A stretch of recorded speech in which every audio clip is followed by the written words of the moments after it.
Richard came to me an extremely active man. And he came in because he had terrible knee pain, and it turns out he had terrible knee arthritis. My knee hurt so bad.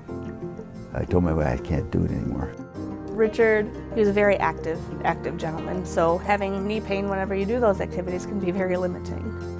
He said, "What can you do to help me?" And that was when we unpacked the discussion about knee replacement surgery. We got the knee fixed. And then you go on to physical therapy. Richard was always motivated, trying to do what he needed to do to ensure that he got the best range of motion out of his joint replacement. He was really firmly engaged in getting better. By 6 weeks, he was walking well enough you wouldn't know he had surgery, and before 3 months, he was out logging miles again, probably further than I can. The whole thing was great. I do owe it to Mercy Health because it's a very caring, personalized experience when it's all said and done.